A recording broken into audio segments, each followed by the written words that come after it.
This is Neil Schneider for MTBS-TV. I'm at Display Week 2012. I'm joined by Peter de Jong from Dimenco. Welcome to the program, Peter. Thank you. Now, Peter, what really struck me about this exhibit is it's very much all about 3D, and more than that, glasses-free 3D. I was hoping you could tell us a little bit about what you have on display here. So why don't we start off with this television? What's so unique about this television? So this television really is the first prototype shown in the market that really has a full HD resolution without glasses. Now, I think it's important to underscore why this is so important, because with auto-stereoscopic or glasses-free technologies, I understand that there's some resolution loss. Is that true? Yes, so basically what's happening in auto-stereoscopic display is that several images are projected on the different eyes, and by projecting all those images you lose a lot of resolution, and the challenge is to get on one side a lot of get high resolution, but also the freedom of movement around a display. And for this display we think that we reached a real quality level that's already very acceptable for customers and for watching movies at the home in 3D without wearing glasses. Now, usually when it comes to auto-stereoscopic or glasses-free displays, there are certain core technologies attached to them. There's parallax barrier, there's lenticular. Can you elaborate a bit on how this technology works? So this is based on lenticular, and for large size I'm convinced that lenticular is the best way to go forward. With barrier you basically block a number of pixels to get the different views, and for lenticular you redirect the light in different cones. So at a certain distance from this display, one image gets a certain image projected in its eye, and next to that, in your other eye, another image is projected. So basically, the light is projected next to each other in different views, and you still got the freedom of movement through the different views that are projected next to each other. Now, is there any type of eye tracking happening here? So there's basically a difference between one-person display and a television-like setup where you want to watch it with multiple people. And for this television demonstrator, it's really important that many people can look from different angles. So for this device we choose to not use eye tracking. And another device, which I will show later, that has eye tracking, which makes sure that you get the real high resolution on each eye, for example, gaming. Now, how many people, I know it's designed for multiple people to view the same 3D image. How many viewpoints would you estimate there are that you could view a 3D image on a television like this? So this display projects 28 images next to each other. So at a distance of 10 feet, you see 28 images next to each other, and after that, next to that, you see again 28 views. So that repeats and makes sure that you can a little bit look around, but at a certain time you start again getting the same images, but then repeat it. Okay, so when you're talking about 28 images, are we thinking like 28 dual views, like left, right, 28 times, or is it 14 images times 2? Do you follow what I mean? Yeah, it's in between that, so it's a correct question. So what you see basically is you look with one eye to image 1, and your other eye to image 2. But if you move your head, then you see image 1 and 2, 2 and 3, 3 and 4. And so you are going very smoothly through the cones. So you don't notice when you are going through those views, and you have really a relaxed and comfortable way of looking to this television. Excellent. Now I noticed that this is a 4K television, which means it's a very high resolution display. So when it comes to audio stereoscopic or glasses free, what resolution will we be seeing the 3D images in? So per eye, there's around full HD resolution per eye. So is it like 1920 by 1080 pixels? Exactly. Yes. Okay, excellent, excellent. And what about 2D viewing? Can you view traditional 2D images on a display like this? Yeah, so what basically happens if you watch a 2D movie on this 4K display, then you still see the lens residual, you see that still, but by starting with 4K pixels, you basically have full HD and 2D resolution.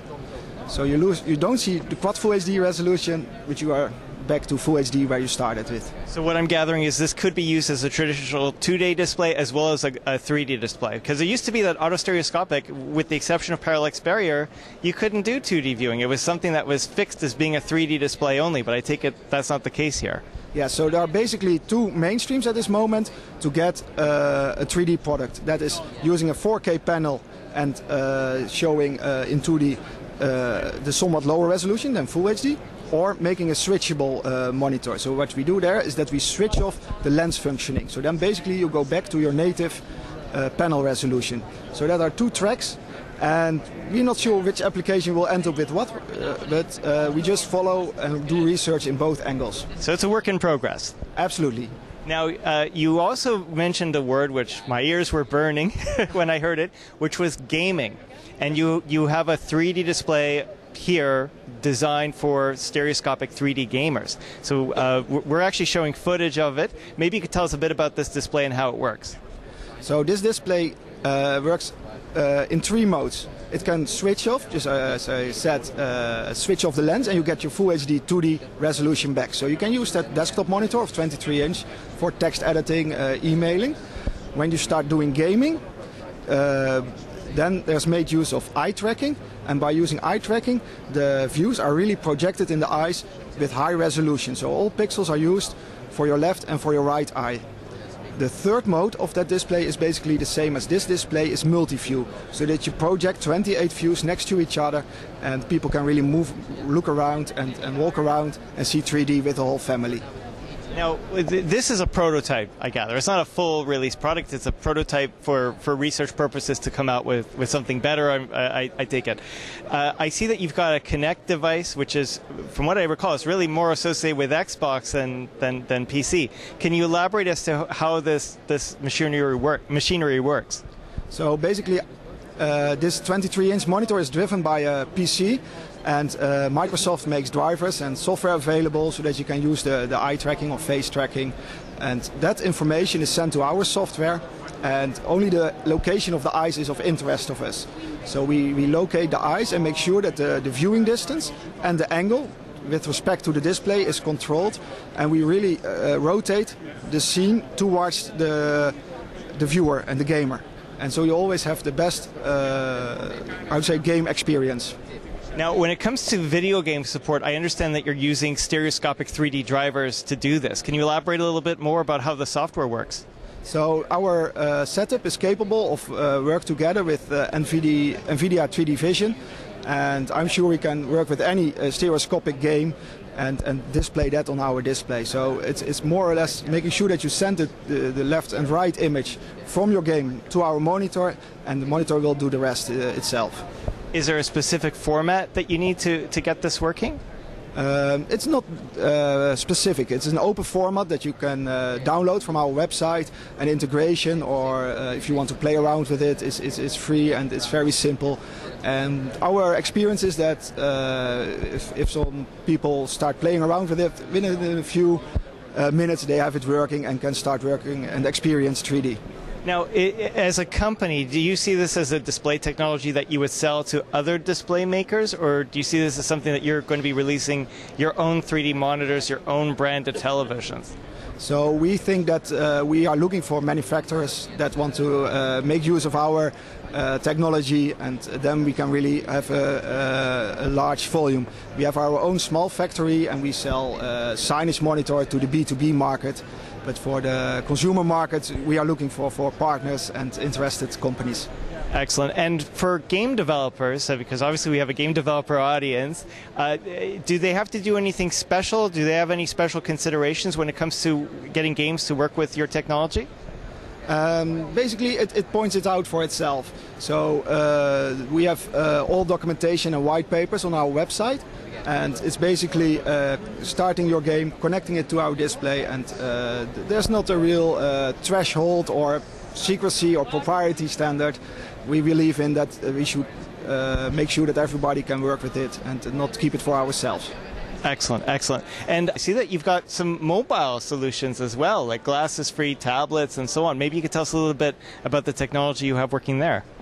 So we have here a 9-inch also switchable LCD And that's basically the same. So if you want to, I would say, you watch a movie in 3D on your lap, you can use a switchable tablet, or you can make a switchable tablet. And we are developing that technology further.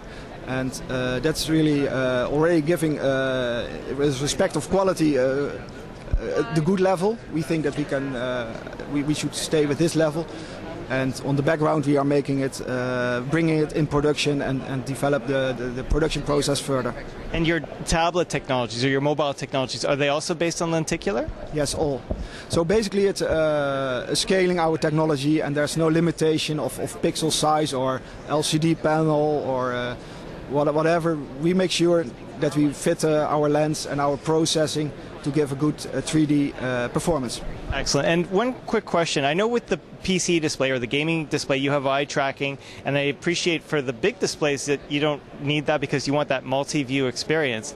For mobile, when it comes to like tablets and smartphones, is there a fit for eye tracking, or do you think it's the movement of the mobile which will compensate for that? So I'm not sure about that. So there are two scenarios: that you combine the camera, which is most of the time already in your mobile device, or that you just have to, because you are free to move it, it's very light, of course, your mobile device.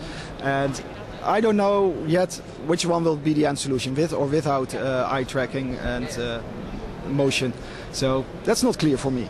But it's a work in progress. Absolutely, absolutely. So we believe in one side, higher resolution panels. That really helps bringing further the 3D technology.